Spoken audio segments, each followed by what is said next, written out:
तो hello my dear students, कैसे हो आप सब और कैसी चल रही है आप सभी के बोर्ड एग्जाम की तैयारी। तो स्टूडेंट, अगर आप भी इस बार हो क्लास 12 में और आपको भी 2027 बोर्ड में हिंदी का पेपर देना है ना, तो आज का ये वीडियो आप सभी के लिए सबसे ज्यादा इंपॉर्टेंट है।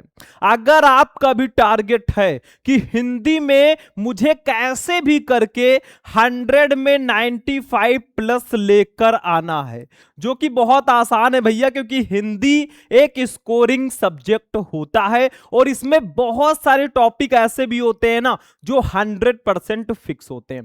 देखिए, आज के इस वीडियो में मैं आपके लिए लेकर आया हूं क्लास 12 हिंदी के टॉप 50 यानी कि 50 सबसे इंपॉर्टेंट बहुविकल्पीय प्रश्न। बस ये 50 बहुविकल्पीय प्रश्न आप पढ़ लो भैया, आपका जो हिंदी में 10 नंबर है ना वो बिल्कुल कंप्लीट हो जाएगा। बहुत सारे बच्चे सोचते हैं सर बहुविकल्पीय प्रश्नों में कौन सा क्वेश्चन पढ़ें, कौन सा क्वेश्चन सबसे ज्यादा इंपॉर्टेंट है। तो देखिए, टॉप 50 क्वेश्चन 50 क्वेश्चन मैं आपके लिए लेकर आया हूं जो कि आपके हिंदी के पेपर में सबसे ज्यादा अब तक पूछे गए हैं। अगर ये 50 क्वेश्चन आपने तैयार कर लिया, 10 नंबर आपका बिल्कुल फिक्स हो जाएगा और 2027 बोर्ड में 99% चांस है कि इसी में से क्वेश्चंस आएंगे। तो आप लोग फटाफट इस वीडियो को लाइक कर दो, चैनल को सब्सक्राइब कर लेना। चलिए एक एक क्वेश्चन को हम ध्यान से समझते हैं। सबसे पहले हम देखेंगे फर्स्ट क्वेश्चन। तो देखिए स्टूडेंट, फर्स्ट वाला जो हमारा क्वेश्चन है सबसे इंपॉर्टेंट है आपके बोर्ड एग्जाम के लिए, और जितने भी क्वेश्चन मैंने लिए हैं ना सारे के सारे मोस्ट इंपॉर्टेंट क्वेश्चन हैं। तो ध्यान से वीडियो को लास्ट तक देख लेना कंसिस्टेंसी के साथ। तो देखिए, सबसे पहला क्वेश्चन है 100 अजान एक सुजान के लेखक कौन है। ये एक रचना है भाई, इसके लेखक कौन है। बीच बीच में मैं आपसे क्वेश्चन भी करूंगा, उसका आंसर आपको कमेंट बॉक्स में देना है।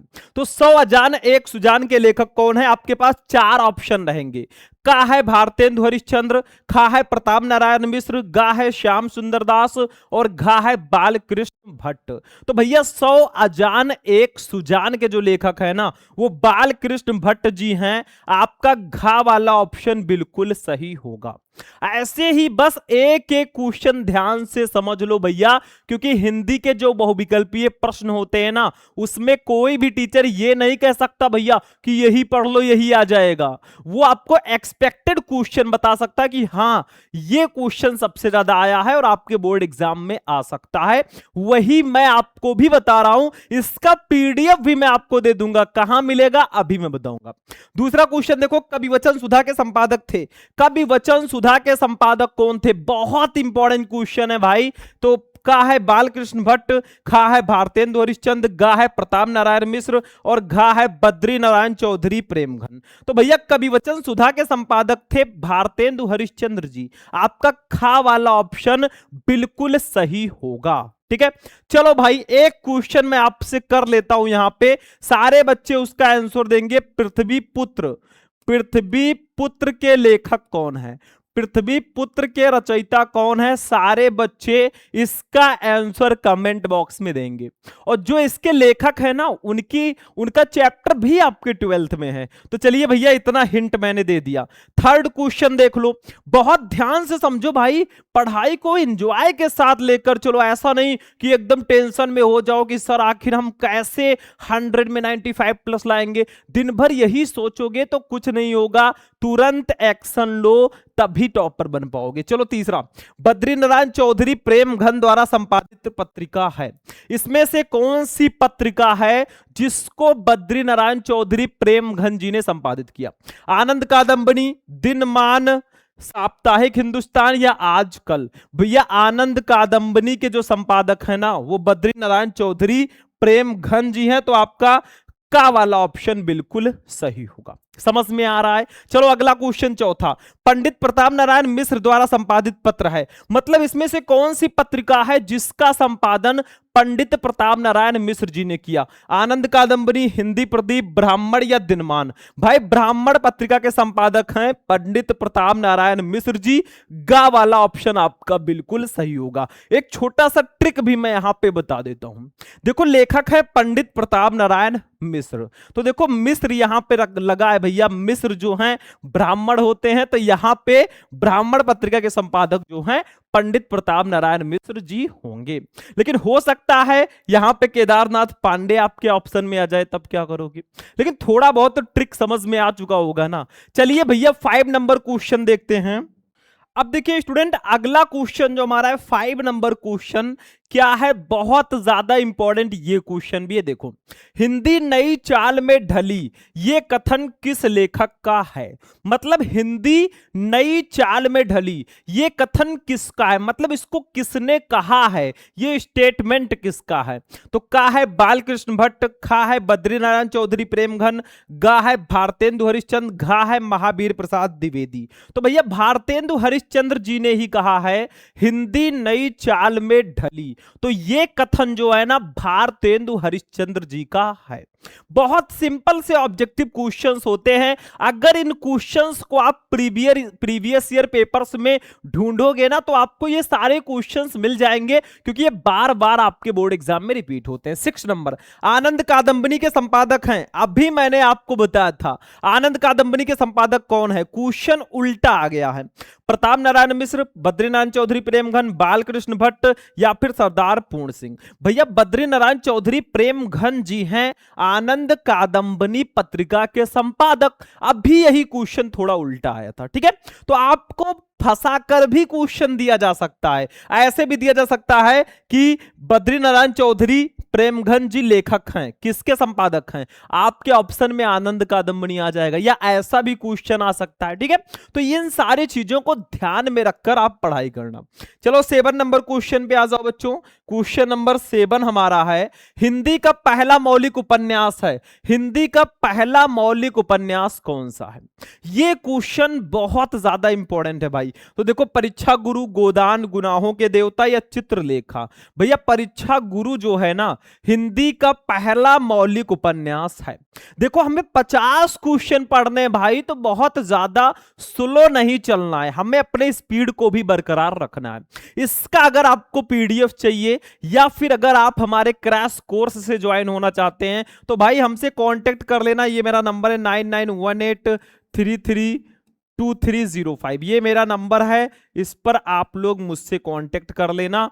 हम आपको नोट्स या फिर जो भी चीजें होगी उसके बारे में जानकारी दे देंगे। चलो भाई अगला क्वेश्चन देखो, नेक्स्ट 10 नंबर क्वेश्चन पे आ जाओ। संयोगिता स्वयंवर नाटक के लेखक कौन है? संयोगिता स्वयंवर, इस नाटक के लेखक कौन है? मतलब इसको लिखा किसने है? जयशंकर प्रसाद, भारतेंदु हरिश्चंद्र, श्रीनिवास दास या रामकुमार वर्मा? भैया संयोगिता स्वयंवर के लेखक है श्रीनिवास दास जी। गा वाला ऑप्शन बिल्कुल सही है। ध्यान से एक एक क्वेश्चन समझना, क्योंकि सारे के सारे क्वेश्चन बहुत स्पेशल हैं, और जिस बच्चे ने कंसिस्टेंसी के साथ ये पूरा क्वेश्चन तैयार कर लिया ना, समझ लो 10 नंबर भैया उसका पक्का है। चलो अगला क्वेश्चन देख लो भैया, 11 नंबर क्वेश्चन, सरदार पूर्ण सिंह किस युग के लेखक हैं? बताओ, सरदार पूर्ण सिंह जी किस युग के लेखक हैं? अरे कई युग होते हैं, जैसे भारतेंदु युग, द्विवेदी युग, छायावाद युग या प्रगतिवादी युग? भैया द्विवेदी युग के लेखक हैं सरदार पूर्ण सिंह जी, याद रखना। ये सारे ऑब्जेक्टिव क्वेश्चंस ना बस आपको देखने से ही याद हो जाएंगे। अगर आपने लास्ट तक वीडियो देख लिया ना और ये समझ लिया कौन सा ऑप्शन सही है, तो देखने मात्र से ही ये सारे क्वेश्चन आपके कंप्लीट हो जाएंगे। चलो 12 नंबर, श्याम सुंदर दास जी की शैली क्या है? श्याम सुंदर दास की शैली है व्यास, समास, भावात्मक या व्यंग्यात्मक? भैया श्याम सुंदर दास जी की शैली जो है वो भावात्मक है, भावात्मक टाइप की वो रचनाएं लिखते हैं। चलो अगला क्वेश्चन देख लो 13 नंबर, प्रताप पत्रिका के संपादक हैं, बताओ प्रताप पत्रिका के संपादक कौन है? महावीर प्रसाद द्विवेदी, मुंशी प्रेमचंद, गणेश शंकर विद्यार्थी या फिर बद्रीनारायण चौधरी प्रेमघन? भैया गणेश शंकर विद्यार्थी जी ने प्रताप पत्रिका को संपादित किया। ये बहुत स्पेशल क्वेश्चन है। एक क्वेश्चन मैं आपसे और कर लेता हूं भाई, आप लोग बताएंगे तार सप्तक के संपादक कौन है? तार सप्तक के संपादक कौन है और किस वर्ष ये संपादित हुआ, मतलब इसका संपादन जो है किस वर्ष किया गया। तार सप्तक का प्रकाशन वर्ष क्या है, ये आपको दोनों कमेंट करना है कि इसके संपादक कौन है और इसके संपादन का प्रकाशन वर्ष क्या है। बहुत इंपॉर्टेंट है, बार बार ये क्वेश्चन रिपीट होता है, तो सारे के सारे बच्चे आंसर जरूर देंगे। 14 नंबर, किशोरीलाल गोस्वामी की रचना है, इसमें से कौन सी रचना किशोरीलाल गोस्वामी जी की है।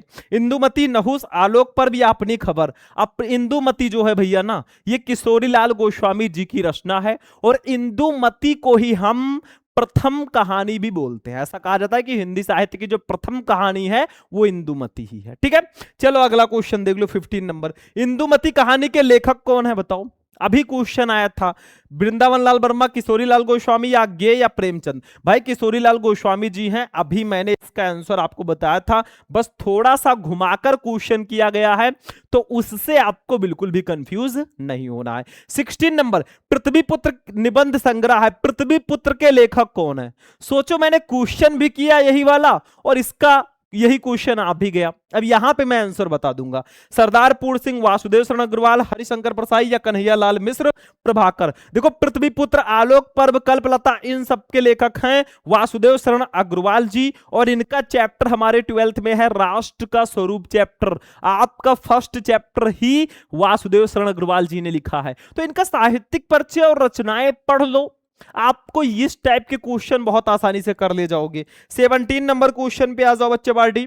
डॉक्टर हजारी प्रसाद द्विवेदी का उपन्यास है, इन चारों में से कौन सा उपन्यास डॉक्टर हजारी प्रसाद द्विवेदी जी का है।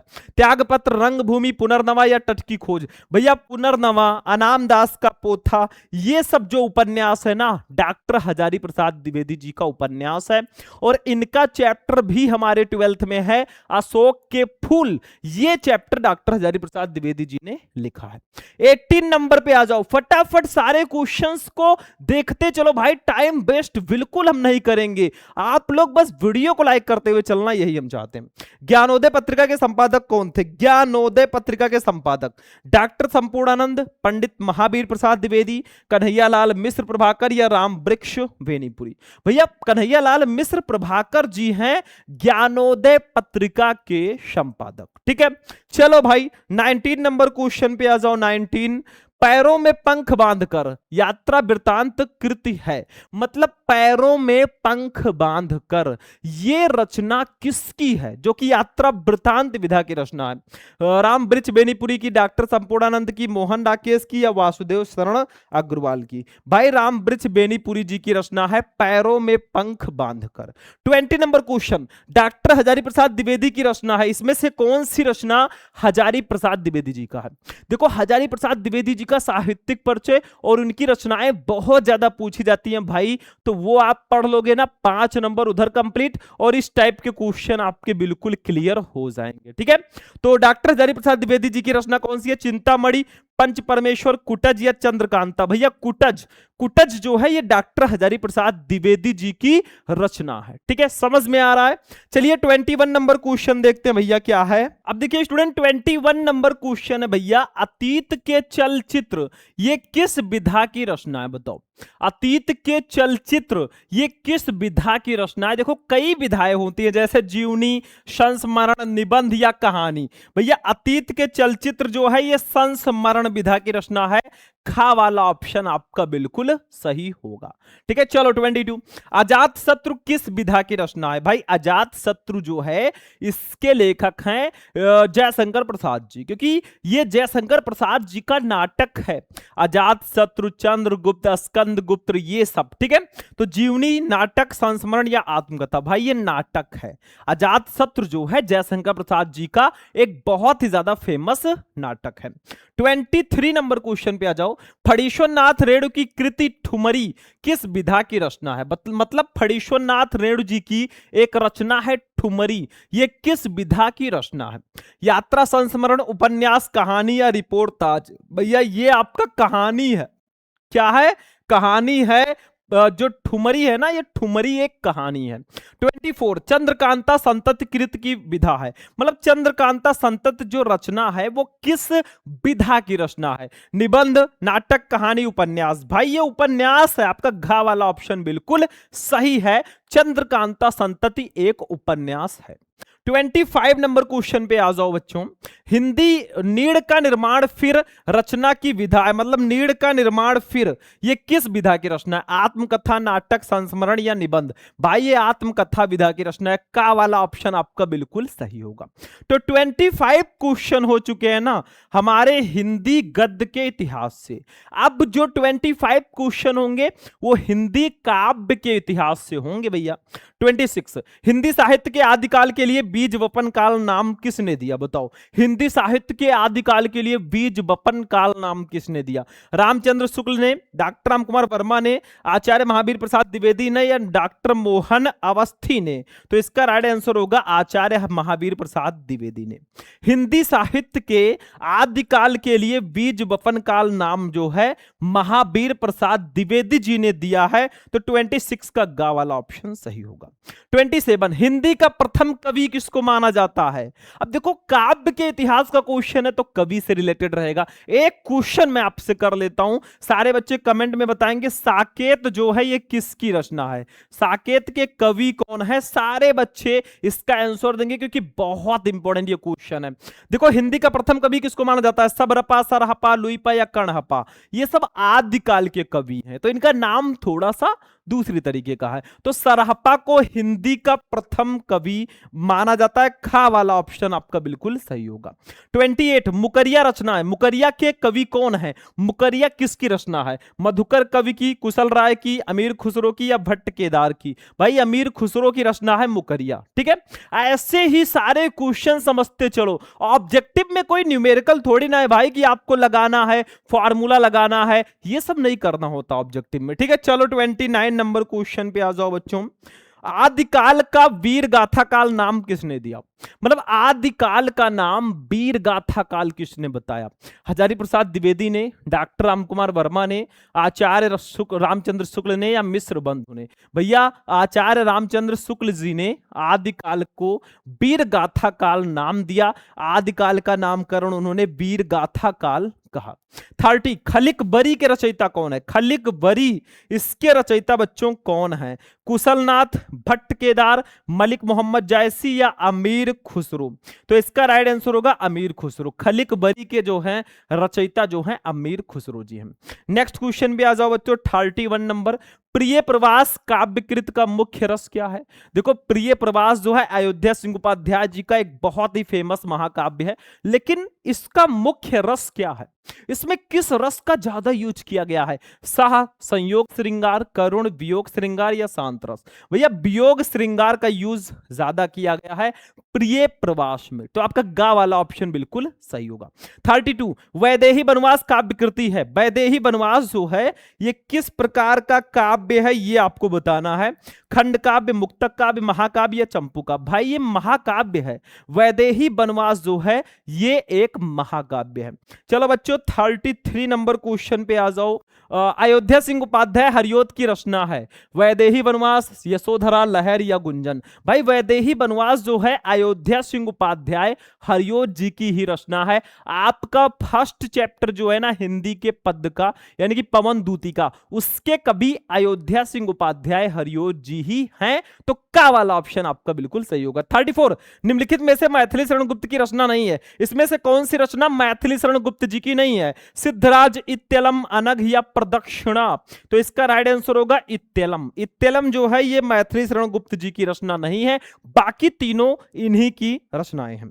35 नंबर क्वेश्चन पे आ जाओ। हरियोध जी की कृत नहीं है। इसमें से कौन सी रचना अयोध्या सिंह उपाध्याय हरियोध जी की नहीं है? चोखे चौपदे, प्रिय प्रवास, वैदेही वनवास या चित्राधार? चित्राधार जो है ये अयोध्या सिंह उपाध्याय हरियोध जी की रचना नहीं है, बाकी तीनों हैं।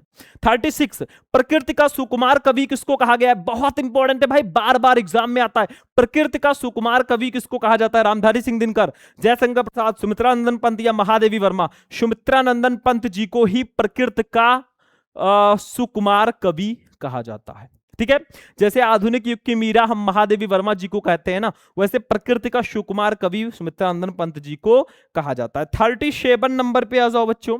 सुमित्रानंदन पंत को ज्ञानपीठ पुरस्कार उनकी किस रचना पर मिला था? मतलब सुमित्रानंदन पंत जी को उनकी किस रचना पर ज्ञानपीठ पुरस्कार मिला? लोकायतन, युगांत, कला और बूढ़ा चांद या चिदम्बरा। देखो चिदम्बरा जो रचना है ना सुमित्रानंदन पंत जी की एक रचना है चिदम्बरा, इसी रचना पर उनको ज्ञानपीठ पुरस्कार दिया गया। 38 छायावाद की विशेषता है। छायावाद की मुख्य विशेषता क्या है? इतवृत्तात्मकता, श्रृंगारिक भावना, सौंदर्य एवं प्रेम या प्रकृति चित्रण। तो इसका राइट आंसर हो जाएगा बच्चों सौंदर्य एवं प्रेम। छायावाद में जो है सौंदर्य और प्रेम का ज्यादा वर्णन किया गया, क्योंकि हमारे जयशंकर प्रसाद जी, महादेवी वर्मा जी, ये सब छायावादी युग के कवि और कवित्री हैं। 39 नंबर पे आ जाओ बेटा। कामायनी व झरना किस युग की रचना है? अब कामायनी जयशंकर प्रसाद जी की रचना है और जयशंकर प्रसाद जी छायावादी युग के हैं, तो ये होगा छायावादी युग की रचना। 39 का गा वाला ऑप्शन सही होगा। 40 कामायनी महाकाव्य में सर्गों की संख्या कितनी है? कामायनी महाकाव्य में टोटल कितने सर्ग हैं? 9, 12, 15 या 17? भैया 15 सर्ग हैं। कामायनी महाकाव्य में टोटल 15 सर्ग हैं। चलिए 41 नंबर क्वेश्चन देखते हैं भाई। नेक्स्ट क्वेश्चन अब देखिए स्टूडेंट, 41 नंबर क्वेश्चन है, तार सप्तक के संपादक हैं। भाई तार सप्तक के संपादक कौन है? वही क्वेश्चन जो मैंने किया था उसी का आंसर बताना है। अज्ञेय, गिरजा कुमार माथुर, धर्मवीर भारती या मुक्तिबोध? भैया अज्ञेय जी हैं तार सप्तक के संपादक। इनका पूरा नाम है सच्चिदानंद हीरानंद वात्स्यायन अज्ञेय। 42 परशुराम की प्रतीक्षा काव्य कृति है। परशुराम की प्रतीक्षा किसकी रचना है? बहुत इंपॉर्टेंट है। गजानन माधव मुक्तिबोध की, रामधारी सिंह दिनकर की, गिरजा कुमार माथुर की या धर्मवीर भारती की? भैया रामधारी सिंह दिनकर जी की रचना है परशुराम की प्रतीक्षा। 43 नंबर पे आ जाओ बच्चों।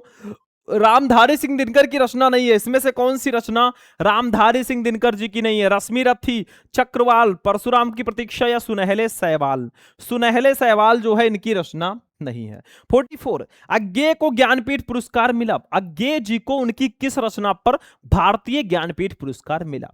कितनी नावों में कितनी बार, अरि ओ करुणा प्रभामय पर, आंगन के पार द्वार पर या ऐसा कोई घर आपने देखा है इस पर? देखो इसका राइट आंसर होगा बच्चों कितनी नावों में कितनी बार पर। मतलब अज्ञेय जी की एक रचना है कितनी नावों में कितनी बार, इसी रचना पर इनको ज्ञानपीठ पुरस्कार दिया गया।